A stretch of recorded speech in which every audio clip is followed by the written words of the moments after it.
by the legendary Gong. Hello, fellas. Hi. Hey.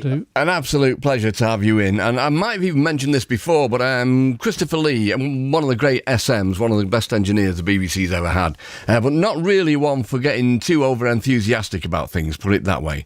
And he said that the session that he did with you, might have been the last session that you did for us, actually, he said was right up there with the very, very best he'd ever done, bearing in mind that he'd been working for the BBC for about 30 years at that point. Oh, I think was that the gentleman with sort of longish white hair and spectacles? That's the one. Yeah, lovely guy. Yeah, absolutely. Yep. So we'll dedicate the next song to you, Christopher. But Carvers, introduce your band, would you, if you don't mind? Well, the band. I will do the band. On my right, we have all the way over from Sao Paulo, Fabio Golfetti on the guitar and BVs. And then beyond him there is Ian East on woodwinds. Yay.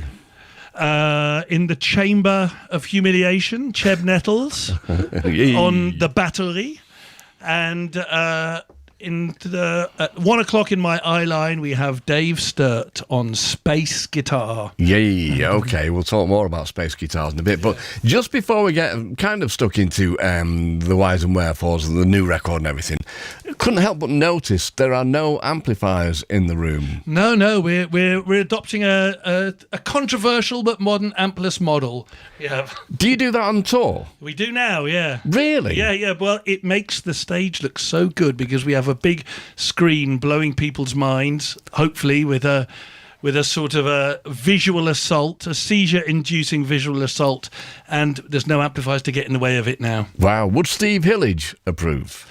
No. He seemed all right about it. Steve seemed okay about it. He seemed okay about it. Well, but he plays with an amp. Yeah. Yeah. So, but anyway, we've gone over to the dark side, and I thought I never would, but I have.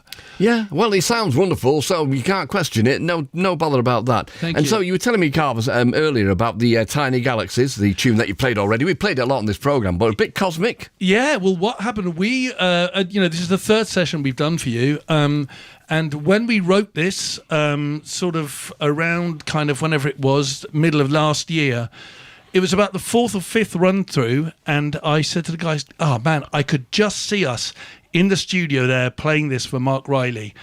And 2 days later, ping, I got a text and it was you saying, hello pal, about time Gong did another session, isn't it? And so I said, well, when we got a new album, and now we have a new album, and here we are. Yeah, and you also had an exactly same kind of scenario with Glastonbury. You had a premonition about that as well. Right. Earlier in the year, we wrote My Guitar is a Spaceship, and I said, man, can you imagine debuting that at Glastonbury Festival, for which we were not booked? 2 days later, a text saying, we're looking for a headliner on the Glade stage for a Friday night Glastonbury. Can you guys do it? So you want to do a bit more of that overthinking. I know, honestly, man, it's magic. This magic business. Do you know what would be really great? If Pink Floyd were to just bury the hatchet, get together again with the surviving members and ask to open for them at Wembley. Ping! Not so bothered about them. All right, fair enough. Okay, fair enough. We played with Nick Mason recently, though. Played at a festival with Sorcerer Secrets. Yeah, right. Very okay. Nice. Yeah, I want to see that. Yeah, excellent stuff. He name checked us on stage. It was nice. Really? Yeah. We felt all like famous and stuff. Yeah, he did a piece for us as well on this programme. We think, we've got Pink Floyd on the programme. Yeah. It's just, and Gong. Yeah, well. Good Lord. Who would have thought? You've got, you mentioned it there, My Guitar is a Spaceship, which is surely one of the most gongish Gong titles of all time. Is it up there with Flying Teapot? Well, you be the judge. We'll be playing it at the tail end of these three, yeah. Yeah, okay. Now, does the name Sherman Hemsley mean anything to any of you? Only that he was, if I've got this right, was he not a TV presenter in the... Dave, please, man. Sorry, was he not a TV presenter in the 70s who was a big Gong fan? He wasn't a TV presenter. He was in The Prince of Bel-Air, which I think Will Smith was in, and The Jeffersons, which is a big programme. But apparently he's got a flying teapot room in his house. Now, he's obviously got a lot of money, because, if you've got a spare room, it's not immediately the first thing you would think of. But he's a big actor in America. Yeah. And he's got a room, and all the windows are blacked out, and all he does is plays flying teapot in a loop, round and round and round. Has anyone sort of checked in on his mental health? I mean, he brought David and Gilly back there in the 70s, I believe. Right. Yeah, that's right. And I think it may have been a somewhat heavy scene. I don't think David could handle it really. No, He decided it wasn't for him. It's got to be. This might mean nothing to you, but it might be a little bit like that scene in Alan Partridge when he goes back to somebody's house and what I read about it sounded like that. Yeah, covered in pictures of Alan Partridge. You're right, mental, okay. you. Yeah. Right, that's one.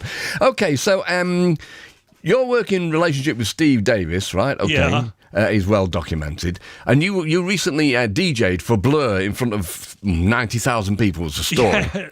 and you debuted one of the Gong tunes within that, didn't you? My Guitar is a Spaceship. We did, yeah. We played that just before Paul Weller walked on. Really? Yeah. Good. Follow that jam. Absolutely, yeah. Follow that style, Council.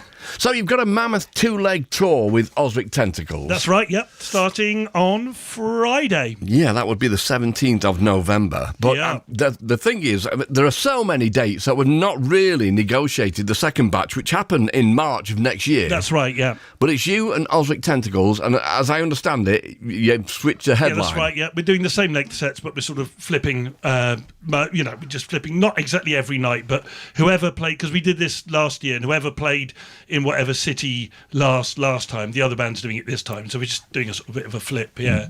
Flipping marvellous. Flipping marvellous, yeah. Yeah, okay. So you mentioned 17th of November, Oxford O2 Academy, the 18th, London O2 Forum with the Crazy World of Arthur Brown. Now, you're talking about follow that. Yeah, I know. If his helmet's on fire, you're going to have to think of something, surely. Yeah, well. Dave, do you want to set fire to your bobble hat or something? Absolutely. Yeah. If he doesn't, I will. What have I said? Then Manchester Ritz on the 19th. That's next Sunday. I shall be there. Cannot wait. The 20th, Sheffield. Sheffield. Hang Now, on. Sheffield was pulled because the building is... What is up with the It was building? the wrong kind of concrete. It's the wrong kind of concrete. It's wrong-crete, if you will. Very good. Sheffield was pulled, but hey, kids, you heard it here first. We, just as Gong alone, will be doing a gig in a lovely bar, really, called Sydney and Matilda on Monday night next week. There'll be details all about how to get tickets all on our social media tomorrow. We've only just confirmed it before coming on air.